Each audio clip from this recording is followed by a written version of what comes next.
ആറളത്ത് 2 പേർക്ക് ജീവൻ നഷ്ടമായ കട്ടാനക്കലിയിൽ ജീവൻ നഷ്ടമായ സ്ഥലത്താണ് നമ്മളുള്ളത്.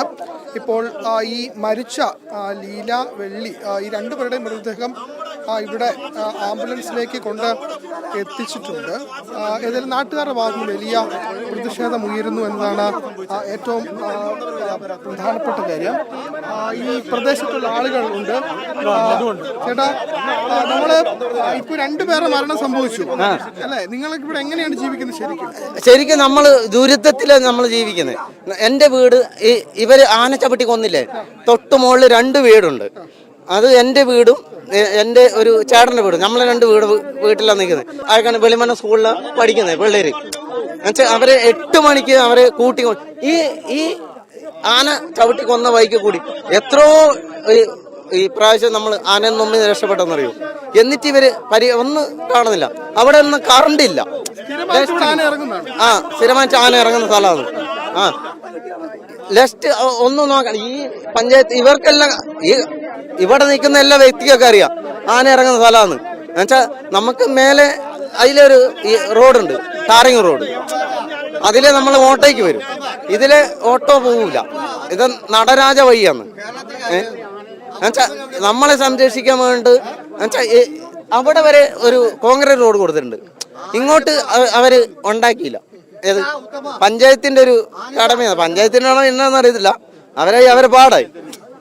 നമ്മളെ സംരക്ഷിക്കുക ഒന്നും വേണ്ട. എന്നുവെച്ചാൽ അവിടെ ഒരു കറണ്ട് ആക്കി തരുവാണെങ്കിൽ, കറണ്ട് ഒരു റോഡ് ഇതിലെ കൂടി ഒരു റോഡ് അതാക്കി തരുവാണെങ്കിൽ ആരെങ്കിലും പകല് വണ്ടി വിളിച്ചാൽ കറണ്ട് പോലും ഇല്ല.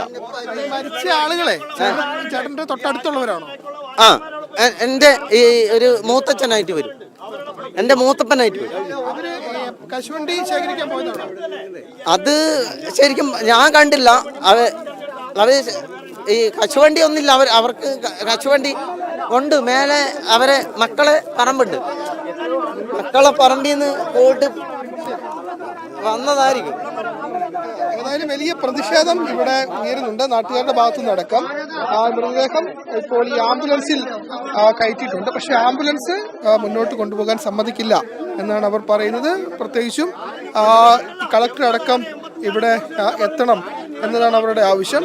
അത്രയധികം കളക്ടർ അടക്കം ഇവിടെ എത്തി പ്രശ്നത്തിന് ശാശ്വത പരിഹാരം ഉണ്ടാക്കണം എന്നാവശ്യപ്പെട്ടുകൊണ്ടാണ് വലിയ പ്രതിഷേധം ഈ നാട്ടുകാരുടെ ഭാഗത്തുനിന്നും ഉണ്ടാകുന്നത്. കാരണം തുടർച്ചയായി ഇങ്ങനെ ആനയുടെ ആക്രമണത്തിൽ ആളുകൾ കൊല്ലപ്പെടുന്നു. അതിനുള്ള വലിയ പ്രതിഷേധമാണ്. അതുകൊണ്ട് ഇപ്പം മൃതദേഹം ഈ 2 പേരുടെയും മൃതദേഹങ്ങൾ ഇപ്പോൾ ഈ ആംബുലൻസിൽ കയറ്റിയിട്ടുണ്ട്. പക്ഷേ ആംബുലൻസ് ഇവിടെ നിന്നും ആശുപത്രിയിലേക്ക് കൊണ്ടുപോകാൻ ആരും തന്നെ അനുവദിക്കുന്നില്ല. നമ്മളിപ്പോ ഇപ്പൊ എന്റെ മാമനെയും ഇന്ന് ആന കൊന്നു. ഇപ്പൊ ഇങ്ങനെ സംഭവിച്ചു കഴിഞ്ഞാൽ എന്നാ ചെയ്യേണ്ടത്? അതന്നെ ചെയ്യുക. നമ്മളൊക്കെ ജോലിക്ക് പോയിട്ട് വരുന്നയാ. ആ സമയത്ത് ഇവർ കുളിക്കാൻ പോകുന്ന സമയത്തൊക്കെ വന്നിട്ടുണ്ടെങ്കിൽ എന്നെ സംഭവിക്കാം. ഇത് സുരക്ഷിതമായിട്ട് ഇവർ നോക്കണമെന്ന് പറഞ്ഞാൽ പോർഷുകാർ മാത്രമായി നോക്കണം. ഇവർ റോട്ടെ വെച്ച് വണ്ടി ഓടിച്ചോണ്ട് നടത്തിയാ. തിരുത്തേണ്ട ആവശ്യം ഇവർക്കില്ല. ഇവർ തിരുത്തലുണ്ടെങ്കിൽ ഞാൻ പറയട്ടെ, പലപ്പോഴും പുലി ഇറങ്ങി ഇവരന്വേഷിച്ചിട്ടില്ലല്ലോ. പട്ടീനെ കൊല്ലുന്നുണ്ട്, പൂച്ചേനെ കൊല്ലുന്നുണ്ട്, നായിനെ കൊല്ലുന്നുണ്ട്. എന്റെ കരിക്കമുക്കില് പിന്നെ സ്ഥിരമായിട്ട് ഇറങ്ങുന്നല്ലേ. ഇവർക്കെന്നാ ഓടിക്കാൻ പറ്റില്ല. ഞാൻ ചോദിക്കുന്നത് അതാ ചോദിക്കുന്നത്. ഞാൻ പറയട്ടെ, ഇത് ഇടത് വന്നാലും കണക്കാ, വലുത് വന്നാലും കണക്കാ. ആനേനെ ഓടിക്കാൻ പറയുന്നുണ്ട്. ഏതാ ആനേനെ ഓടിക്കുന്ന ഇവിടെ? എങ്ങനെ താമസിക്കുന്നെന്ന് പറഞ്ഞത്? നമ്മൾ പടച്ചവനോട് പ്രാർത്ഥിക്കുക ഇവിടെ നിൽക്കട്ടെ എന്ന് പറഞ്ഞിട്ട്. അല്ലെങ്കിൽ നമ്മൾ പുറത്താണെങ്കിൽ നമ്മൾ എങ്ങനെ ജീവിച്ചു പോകും? കൂലിപ്പണി എടുത്തിട്ട് ജീവിക്കും. പക്ഷെ നമുക്ക് കൂലിപ്പണി എടുത്തിട്ട് നമ്മളെ പെമ്പർ നോത്തിന് നോക്കുമ്പോൾ പെമ്പർ നോത്തി മരിച്ചിട്ടുണ്ടെങ്കിൽ ഞങ്ങൾ എന്നെ ചെയ്യും? ഒരു DF, റേഞ്ചർ, ഒരു ഫോറസ്റ്റ് ഓഫീസർ ആരെങ്കിലും വന്നോ ഇവിടെ?